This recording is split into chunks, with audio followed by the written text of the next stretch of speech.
وأحسن منك لم تر قط عيني وأجمل منك لم تلد النساء خلقت مبرأ من كل عيب خلقت مبرأ من كل عيب كأنك قد خلقت كما تشاء كتاب أنزلناه إليك مبارك ليدبروا آياته وليتذكر أولو الألباب. یہ کتاب برکت والی ہے جسے ہم نے آپ کی طرف نازل فرمایا ہے تاکہ دانش مند لوگ اس کی آیتوں میں غور و فکر کریں اور نصیحت حاصل کریں. اللہم صلی علی سیدنا محمد وعلی آل سیدنا محمد بعدد کل ذرۃ مئۃ الف الف مرۃ. سامعین و ناظرین کرام، السلام علیکم ورحمۃ اللہ وبرکاتہ. سامعین کرام، سورہ احزاب آیت نمبر 35 حصہ سوم. آج کے سبق کا موضوع، کیا ہم نے اللہ تعالیٰ کے احکامات کے سامنے سر جھکایا ہوا ہے؟ اس کے ساتھ سامعین کرام آج کے سبق کا آغاز کرتے ہیں. سب سے پہلے گزشتہ سبق کا اعادہ ہوگا. ان المسلمین والمسلمات والمؤمنین والمؤمنات والقانتین والقانتات والصادقین والصادقات والصابرين والصابرات والخاشعين والخاشعات والمتصدقين والمتصدقات والصائمين والصائمات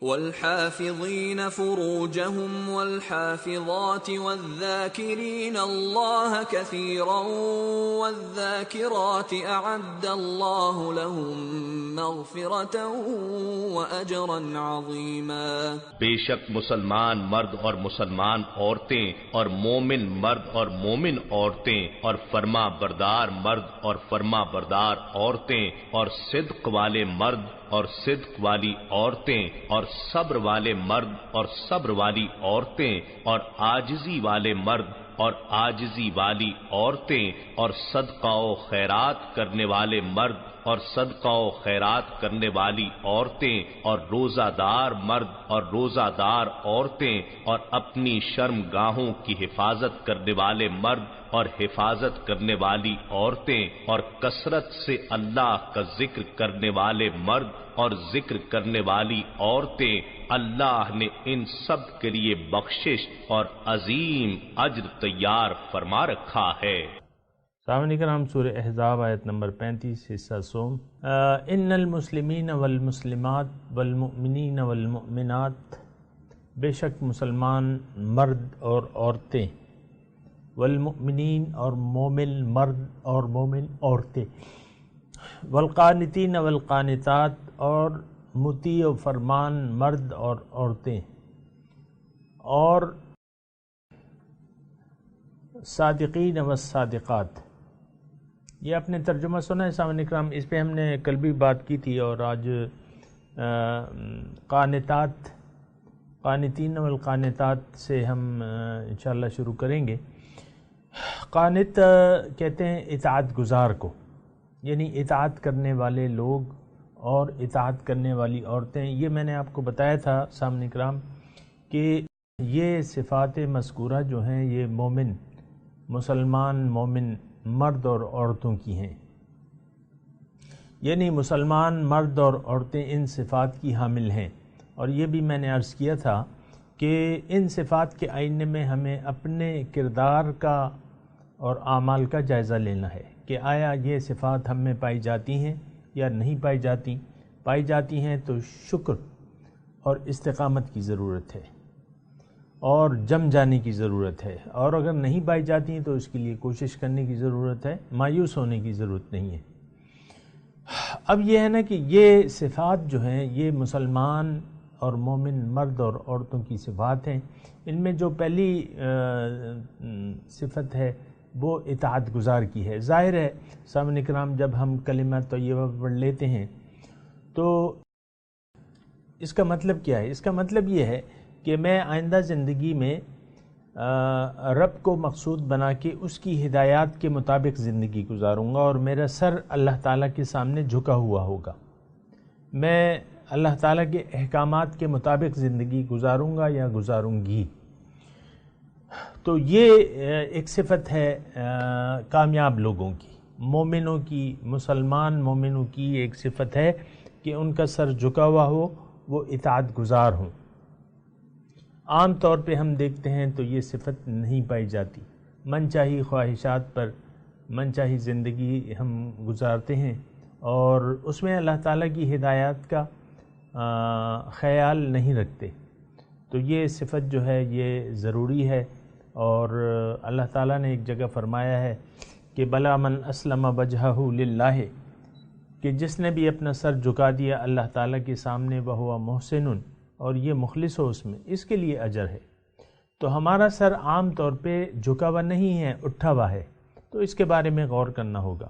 پھر والصادقین والصادقات، ایک علامت کہ وہ لوگ جو ہیں مسلم لوگ جو ہیں وہ سچے ہوں گے، سچے مرد، اور یعنی سچائی سے کیا مراد ہے؟ عام طور پہ سامعین کرام ہمارے ذہن میں جو دین اسلام کا تصور ہے وہ ذرا محدود ہے، لیکن اس کو ایک وسیع تناظر میں ان علامات کو لینا ہوگا۔ باقی چھوٹی چیزیں جو ہیں وہ تو اس کے تابع ہیں۔ اب سچائی صرف یہ نہیں ہے کہ آپ اپنے گھر میں سچ بولیں، یا اپنی دکان میں سچ بولیں، یا اپنے جہاں آپ نوکر ہیں وہاں پہ آپ سچ بولیں، یعنی اس تک سچائی محدود نہیں ہے۔ سچائی کا ایک بلند درجہ ہے سامعین کرام، وہ یہ ہے کہ آپ سچ کو ڈھونڈیں، سچ کو تلاش کریں، اور سچے مقصد کو ڈھونڈیں۔ اپنے اندر سچائی تلاش کریں کہ میرے اندر سچ کیا ہے، میرے وجود میں سچ کیا ہے، میں کون ہوں۔ یہ بھی سچ ہے نا۔ آپ تو جو جھوٹ ہے اس میں آپ کا یقین ہو گیا، اب آپ جھوٹ ہی بول رہے ہیں عملاً کہ میں تو ظاہر ہوں، باطن سے آپ غافل ہیں اور ظاہر پہ آپ کی نظر ہے، تو یہ تو جھوٹ ہے۔ آپ وہ نہیں جو نظر آ رہے ہیں، بلکہ وہ ہیں جو نظر نہیں آ رہے۔ سامعین کرام، میں کہہ رہا تھا کہ یہ سچائی جو ہے ایک وسیع پیمانے پہ سچائی ہے، اس کائنات کی ایک سچائی ہے، ایک مقصد ہے اس کا، جو سچ ہے، جو حق ہے، جس کو اللہ تعالیٰ نے حق کے الفاظ سے بھی استعمال کیا ہے۔ ذالک بأن اللہ هو الحق وأن ما يدعون من دونه الباطل، یہ اس لیے کہ اللہ حق ہے اور اس کے علاوہ جو چیزیں ہیں وہ باطل ہیں۔ اور پھر یہ ہے کہ ایک حق وہ ہے جو اللہ جس مقصد کے تحت اللہ تعالیٰ نے یہ کائنات پیدا کی ہے سامعین کرام، وہ بھی سچ ہے۔ ما خلق اللہ السماوات والارض وما بینہما الا بالحق، اللہ تعالیٰ فرماتا ہے کہ میں نے جو کچھ آسمانوں اور زمین میں پیدا کیا ہے، جو اس کے درمیان ہے، وہ اس کا ایک مقصد ہے۔ تو جو وہ مقصد جاننا جو ہے وہ بھی ایک سچائی کی تلاش ہے سامعین کرام، کہ آپ کو معلوم ہو کہ سچ کیا ہے اور حق کیا ہے۔ تو یہ سچائی بلند سطح پر آپ نے سچائی کی تلاش کرنی ہے، اپنے اندر بھی اور اس کائنات کے اندر بھی۔ پھر کائنات کی جو سچائی ہے وہ یہ ہے کہ انسان کو اللہ تعالیٰ نے اپنے لیے پیدا کیا ہے، کائنات کو اللہ تعالیٰ نے انسان کے لیے پیدا کیا ہے، انسان کو اللہ تعالیٰ نے اپنے لیے پیدا کیا ہے۔ تو یہ سچائی ہے، اس پر آپ کو یقین لانا ہوگا، آپ اس پر یقین لے آئیں۔ حق اور سچ کو اپنی منزل بنا لیں۔ حق کون ہے؟ اللہ کو اپنی منزل بنا لیں، اللہ کے راستے پر چل پڑیں۔ حضور صلی اللہ علیہ وسلم کا اسوہ حسنہ جو ہے وہ حق ہے اور سچ ہے، اس سچائی کو، صادق آپ کہتے ہیں نا حضور صلی اللہ علیہ وسلم کو صادق الامین ان کا لقب تھا، تو آپ وہ چیز جو ہے وہ آپ ذہن میں بنا لیں اپنی کہ میں تو سچ کا ساتھ دینے والا ہوں.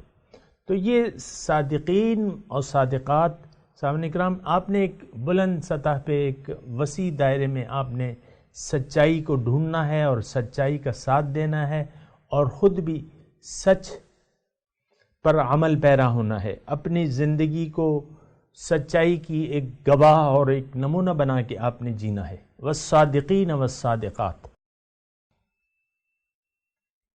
اور پھر آگے چلتے ہیں والصابرین والصابرات، صبر کرنے والے مرد اور صبر کرنے والی عورتیں.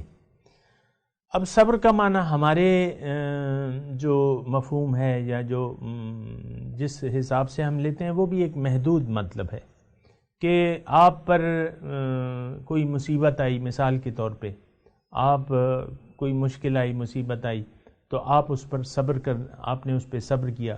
بیٹا فوت ہو گیا، بیٹی فوت ہو گئی، یا کوئی بھی حادثہ ہو گیا، آپ نے اس پر صبر کیا. ایک محدود مطلب ہے یہ. میں یہ نہیں کہہ رہا کہ یہ اس صبر کے دائرے سے خارج ہیں، لیکن یہ ہے کہ یہ بہت محدود ہے. صبر کا معنی یہ ہوتا ہے کہ آپ جو حق آپ کو معلوم ہو اس پر آپ جم جائیں. اس جو حق ہے، جو حق کا راستہ آپ نے اختیار کیا ہے، جو سچ کا راستہ آپ نے اختیار کیا ہے، ایک تو اس پر مضبوطی سے کھڑے رہیں، اور پھر جو بھی اس راستے میں آپ پہ تکالیف آتی ہیں تو اس پر آپ ثابت قدم رہیں. وَاصْبِرْ عَلَىٰ مَا أَصَابَكَ کے الفاظ آئے ہیں قرآن میں. جو کچھ بھی تمہیں پیش آئے، جو مصیبت آئے، جو حالات بھی تمہیں پیش آئیں، تم نے حق پر قائم رہنا ہے اور حق کا ساتھ نہیں چھوڑنا ہے. سامعین اکرام، یہ یعنی صبر کا معنی جو ہے وہ کیا ہے؟ جم جانا، کسی بات پر جم جانا، استقامت اختیار کر لینا، اور پھر اس کے راستے میں جو تکالیف آتی ہیں اور اس پر آپ جو ہے جم جائیں، صبر اختیار کریں. والخاشعین والخاشعات. اور یہ خشوع کا مطلب یہ ہے کہ ایک تو یہ ہے کہ فروتنی، عاجزی اختیار کرنے والے مرد اور عورتیں. اب عاجزی سامنے کرام، میں آپ کو ایک تو وہ ظاہری آپ نے مفہوم اس کا لے لیا ہے، مثال کے طور پہ کہ اپنی صورت کو آپ نے مسکینانہ بنا لیا مثال کے طور پہ، یا بس آپ نے اپنے سر پہ، بعض لوگ ایسے ہوتے ہیں نا سر پہ کپڑا ڈال لیتے ہیں اور آدھے ماتھے کو ڈھک لیتے ہیں اور ایسے جھکے رہتے ہیں. دیکھیں یہ نہیں ہے معنی. اسلام جو ہے اللہ تعالیٰ قوی مسلمان کو پسند کرتا ہے، اور یہ نہیں کہ آپ نے اپنا ظاہری سر کو جھکا لیا، یہ معنی نہیں ہے سامنے کرام. خشوع، عاجزی. دیکھیں عاجزی کا مطلب یہ ہے کہ آپ، انسان کی ایک صفت ہے، صفت رذیلہ ہے، وہ یہ ہے کہ یہ یعنی خود پسند ہے اور بڑائی کرنے والی ہے، اپنے آپ کو بہتر سمجھتا ہے اور متکبر ہے. متکبرانہ صرف تکبر جو ہے ایک اخلاق رذیلہ ہم میں موجود ہے. عام طور پہ یہ صفت تکبر جو ہے یہ ہم پہ غالب ہے عام طور پہ. دیکھیں اللہ تعالیٰ کے احکامات ہیں لیکن ہم ان کے احکامات پر پورے طریقے سے نہیں چلتے، اور قرآن کے ساتھ ہم نے کیا سلوک کیا ہوا ہے یہ بھی آپ کو معلوم ہے. تو بہرحال یہ بات ہے سامعین کرام کہ آپ خاشع کا مطلب یہ ہے کہ آپ کا دل جھک جائے اللہ کے حکم کے سامنے، اللہ کے سامنے. اللہ بہت بڑا ہے، علی الکبیر، بہت بلند مرتبہ، بہت عالی شان، بلند مرتبہ. تو بڑے کے سامنے تو عام طور پہ بھی آپ سر جھکا لیتے ہیں. جج کے سامنے ملزم کھڑا ہوا ہے اس کا سر جھکا ہوا ہے، یا عام طور پہ آپ دیکھ لیں، یہ میں آپ سے زیادہ اس میں وضاحت کی ضرورت نہیں ہے، بلکہ ہر بڑے کے سامنے آپ کا سر جھک جاتا ہے، تو سب سے بڑا کون ہے؟ اللہ، اللہ اکبر۔ اب وہ اللہ جو ہے وہ تو آپ سے کہیں دور نہیں ہے، وہ تو آپ کے پاس ہی ہے، آپ کو دیکھ رہا ہے، آپ کی باتیں سن رہا ہے، آپ اس کے سامنے اس کے وجود کا احساس کرتے ہوئے آپ اس کے سامنے اپنی شخصیت کو جھکا دیں، شخصیت کو جھکا دیں، جھک جائیں اس کے سامنے۔ عام طور پہ آپ دیکھیں کہ ہم اللہ تعالیٰ کو اپنے روزمرہ میں یاد نہیں رکھتے، اللہ تعالیٰ کی یاد سے ہمارے دل غافل ہیں، یا تو برائے نام آپ تسبیح کرنے لگتے ہیں، تسبیح پھیرنے لگتے ہیں، اور یا نماز روزہ جو بھی آپ کرتے ہیں، لیکن عملاً صورتحال یہ ہے سامعین کرام، ہماری عام زندگی میں اللہ تعالیٰ ہم سے، اب مثال کے طور پہ یہ آپ یعنی برا منائیں یا نہ منائیں، لیکن جو میں بات کرتا ہوں گھر کی، خاندان کی، تو وہ ایک مثال کے طور پہ میں لاتا ہوں، اور اس سے مراد میری کسی پہ انگلی اٹھانا نہیں ہوتی ہے، میں خاوند کا ذکر کرتا ہوں، بیوی کا ذکر کرتا ہوں، تو اس سے مراد میری ایک بات کو سمجھانے کی ہوتی ہے۔ میں ابھی بات کر رہا ہوں خشوع کی، کہ آپ جھکے ہوئے ہیں اللہ کے سامنے، اللہ کی بڑائی کے سامنے، اور آپ کا سر جھکا ہوا ہے۔ لیکن آپ دیکھیں عام طور پہ خاندان میں میاں ہے، بیوی ہے، بیوی بھی جو ہے وہ اپنا ایک متکبرانہ رویہ رکھتی ہے عام طور پہ،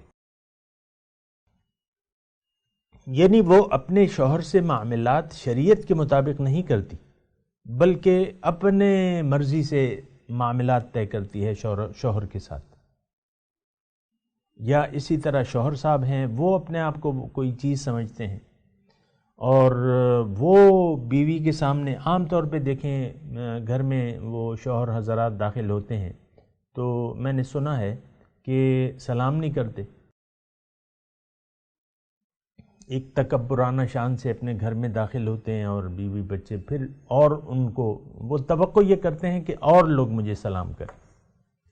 تو یہ بھی دیکھیں، یہ خشوع جو ہے یہ ایک صفت ہے، والخاشعین والخاشعات، عاجزی رکھنے والے مرد اور عورتیں اللہ کے سامنے۔ دیکھیں اس میں بہت بڑا فلسفہ ہے نا، کہ آپ خاشع کا مطلب یہ ہے کہ کسی ہستی کی بڑائی کے سامنے آپ جھک جائیں، کسی بڑی ہستی کے سامنے آپ کی روح جھک جائے، ظاہری سر مراد نہیں ہے، لیکن آپ کی روح جھک جائے، آپ اپنے یعنی روح کی گہرائیوں سے اس وجود کا احساس کریں، اور اس کے وجود کے مطابق اپنے ایک انداز اپنے لیے مقرر کریں۔ یہ خشوع ہے، یہ فروتنی ہے، اور یہ یعنی جھکنا ہے۔ ان الذین یخشون ربهم بالغیب لہم مغفرۃ واجر کبیر، اللہ تعالیٰ فرماتا ہے، سورہ ملک کی آیت ہے کہ ان الذین یخشون ربهم، جو اپنے رب سے ڈرتے ہیں، خشوع، وہاں بھی خاشعین ہے۔ تو یہ صفت جو ہے یہ سامعین کرام بڑی اللہ تعالیٰ کو پسندیدہ ہے۔ تکبر ایک اللہ کی صفت ہے، اور پھر مخلوق کا جو رویہ ہونا چاہیے وہ جھکا ہوا ہونا چاہیے اللہ تعالیٰ کے سامنے۔ خاشعین، جھکنے والے، یعنی اپنی ساری جو ان کا وہ ہے، یعنی جو رویہ ہے وہ جھکنے والا ہے، عاجزی کرنے والا ہے۔ جو آیت میں نے پڑھی تھی وہ سورہ ملک کی، اس کا ترجمہ میں نے آپ کو نہیں سنایا، میں آپ کو سنا دیتا ہوں کہ ان الذین یخشون ربهم بالغیب لہم مغفرۃ، جو لوگ ڈرتے ہیں، خشوع، جھکتے ہیں، ڈرتے ہیں اپنے رب سے یخشون ربہم بالغیب، بن دیکھے۔ اب سارا ہمارے لیے سارا کمال تو جھکنے میں، بن دیکھے جھکنے میں ہے، ورنہ ظاہر جو ہستیاں ہیں تو وہ تو ہم سر جھکا دیتے ہیں، لیکن ایمان بالغیب ہے۔ اللہ تعالیٰ موجود ہے ہر وقت ہر جگہ، اور ہمیں دیکھ رہا ہے، ہماری باتیں سن رہا ہے، ہمارے اعمال کو دیکھ رہا ہے۔ تو کیا ہمیں یہ نہیں چاہیے کہ ہمارے سر جھک جائیں اللہ کے سامنے؟ تو وہ بالغیب لہم مغفرۃ، وہ آیت جو میں آپ کو پڑھ رہا تھا نا، ان کے لیے اجر ہے۔ ان الذین یخشون ربہم بالغیب لہم مغفرۃ واجر کبیر، اور بہت بڑا اجر ہے۔ تو اللہ کے سامنے جھک جانا اور جھکے رہنا، یہ مومنوں کی صفات میں شامل ہے۔ سامنے کرام، مومن تکبرانہ رویہ نہیں رکھتا، لیکن یہ خاشعانہ رویہ رکھتا ہے، جھکا رہتا ہے، اس کی روح جھکی رہتی ہے۔ سر تسلیم خم ہے جو مزاج یار میں آئے۔ تو یہ خاشعین والخاشعات، ایک دوسری آیت مجھے یاد آ رہی ہے سامنے کرام، اللہ تعالیٰ فرماتا ہے کہ الم یأن للذین آمنوا ان تخشع قلوبہم لذکر اللہ وما نزل من الحق۔ یہ بالکل بھرپور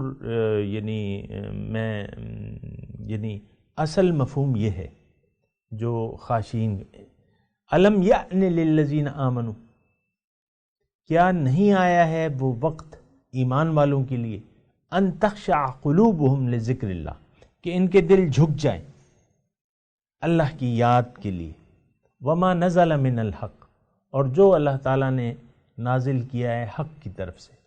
کیا ان کو یہ وہ نہیں ہے کہ ان کے دل جھک جائیں؟ اب یہ دیکھیں، یہ آیت صرف جو بھی میں نے مضمون پڑھا ہے اللہ تعالیٰ کی توفیق سے، جو بھی میں نے اس خاشعین والخاشعات پہ جو مضمون پڑھا ہے، اور اس آیت کو آپ دیکھیں تو الحمدللہ یہ تمام مضمون جو ہے، میرا تمام مضمون اس کے مطابق ہے۔ میں تو آپ سے یہی کہہ رہا ہوں کہ اصل جھکنا وہ ہے کہ آپ اپنی شخصیت کو جھکا دیں۔ دیکھیں سجدہ جو ہے، سجدہ، حضور صلی اللہ علیہ وسلم فرماتے ہیں کہ انسان سجدے کے وقت اللہ تعالیٰ سے سب سے زیادہ قریب ہوتا ہے۔ تو ایک سجدہ تو یہ ظاہری ہے، لیکن ایک سجدہ جو ہے وہ باطنی ہے۔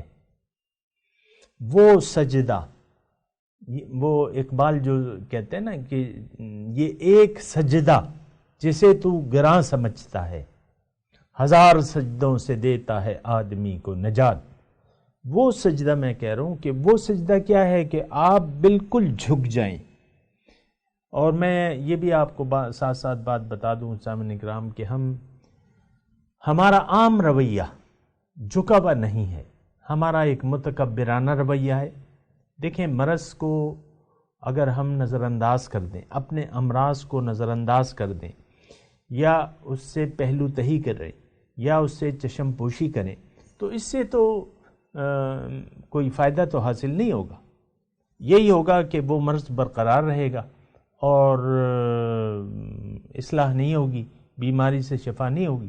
اگر ایک مرض ہے اور آپ اس کی طرف متوجہ نہیں ہوتے، عام طور پہ معاشرے کا رویہ جو ہے وہ خاشعانہ نہیں ہے۔ اب یہ ہم لوگ جھکے ہوئے نہیں ہیں، ہمارا سر اٹھا ہوا ہے، لاکھ سجدے کریں لیکن سر جو ہے ہمارا اٹھا ہوا ہے، باقی تو اپنی مرضی سے ہم کرتے ہیں۔ سامنے کرام، والخاشعین والخاشعات،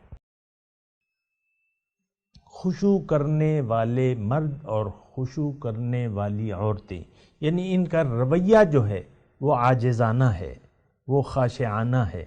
یہ بات ذرا نوٹ کر لیں سامنے کرام۔ پھر والمتصدقین والمتصدقات، صدقہ دینے والے مرد اور صدقہ دینے والی عورتیں۔ اب یہ صدقہ کیا ہے سامنے کرام؟ صدقہ یہ ہے کہ آپ یعنی مال کو اپنا نہ سمجھے۔ اللہ تعالیٰ نے ہمیں یعنی جو مال دیا ہے، پھر ہم میں ایک صفت ہے بخل کی. انسان کی جو اخلاق رذیلہ ہیں اس میں ایک صفت ہے بخل کی. تو انسان اپنی زندگی گزارتے ہوئے اگر یہ اپنی اصلاح کی طرف توجہ نہ کرے تو اس میں صفت بخل جو ہے وہ پنپتی رہتی ہے. اس کے پاس جتنا بھی مال آ جائے لیکن یہ ہے کہ یہ بخیل ہوتا ہے. وَأُحْزِرَتِ الْأَنفُسُ الشُّحَّ، یعنی اس کے نفس کو یہ بخل جو ہے یہ پلایا گیا ہے، یعنی یہ نفس میں موجود ہے. چند اخلاق رذیلہ ہیں، اس پہ میں بات کر چکا ہوں سامنے کرام، پھر کبھی موقع آیا تو بات کروں گا کہ یہ صفات رذیلہ ہم میں کیوں ہیں، کس نے ڈالی ہیں، کیا حکمت ہے اس کی، اور اس پہ کس طریقے سے قابو پایا جا سکتا ہے. لیکن اس وقت وہ میرا موضوع نہیں ہے. لیکن وہ بخل کی جو صفت ہے انسان میں، اس کو دور کرنے کے لیے اللہ تعالیٰ نے اس کو خرچ کرنے کا حکم دیا ہے. اور پھر یہ بھی کہا ہے کہ لن تنالوا البر حتى تنفقوا مما تحبون، کہ تم اس وقت تک نیکی کو پہنچ نہیں سکتے جب تک تم خرچ نہ کرو وہ جس سے تم پیار کرتے ہو. عام طور پہ یعنی پیار والی چیزیں تو بت تو ہمارے بہت ہیں، لیکن اس میں ایک بڑا بت جو ہے وہ مال ہے. کیونکہ حضور صلی اللہ علیہ وسلم نے فرمایا ہے کہ ہر ایک اس کے لیے ایک آزمائش ہے، اور میری امت کی آزمائش جو ہے وہ مال ہے. بہرحال سامعین کرام، مضمون جاری ہے، انشاءاللہ دوبارہ حاضر ہوں گا اور اس پہ مزید بات چیت جاری رکھیں گے. ابھی آپ ان آیات کا ترجمہ سنا دیں. اعوذ باللہ من الشیطان الرجیم، بسم اللہ الرحمن الرحیم. ان المسلمین والمسلمات، بے شک مسلمان مرد اور مسلمان عورتیں، والمؤمنین والمؤمنات، مومن مرد اور مومن عورتیں، والقانتین والقانتات، اور اطاعت گزار مرد اور اطاعت گزار عورتیں، فرما بردار مرد یا فرما بردار عورتیں، والصادقین والصادقات، سچے مرد اور سچی عورتیں، والصابرین والصابرات، صبر کرنے والے مرد اور صبر کرنے والی عورتیں، والخاشعین والخاشعات، اللہ کے سامنے جھکنے والے مرد اور عورتیں، والمتصدقین والمتصدقات، اور صدقہ دینے والے مرد اور صدقہ دینے والی عورتیں، والصائمین والصائمات، اور روزہ رکھنے والے مرد اور روزہ رکھنے والی عورتیں، والحافظین فروجہم والحافظات، اور حفاظت کرنے پاک دامن مرد اور پاک دامن عورتیں، والذاکرین اللہ کثیرا والذاکرات، اور اللہ کو یاد کرنے والے مرد اور جو عورتیں. اعد اللہ لہم مغفرۃ و اجرا عظیما، اللہ نے ان کے لیے تیار کر رکھا ہے اجر عظیم. اس کے ساتھ سامعین کرام آج کے سبق کی تلاوت اور ترجمہ سنتے ہیں. إن المسلمين والمسلمات والمؤمنين والمؤمنات والقانتين والقانتات والصادقين والصادقات والصابرين والصابرات والخاشعين والخاشعات والمتصدقين والمتصدقات والصائمين والصائمات والحافظين فروجهم والحافظات والذاكرين الله كثيرا والذاكرات أعد الله لهم مغفرة وأجرا عظيما. Muslim men and Muslim women, believing men and believing women, obedient men and obedient women, truthful men and truthful women, patient men and patient women, humble men and humble women, charitable men and charitable women, fasting men and fasting women, men who guard their chastity and women who guard, men who remember God frequently and women who remember God has prepared for them a pardon and an immense reward. سامعین کرام، اس کے ساتھ ہی آج کے درس کا وقت اختتام کو پہنچا۔ اگلے درس میں انشاءاللہ ملاقات ہوگی۔ وآخر دعوانا ان الحمدللہ رب العالمین، والسلام علیکم ورحمۃ اللہ وبرکاتہ۔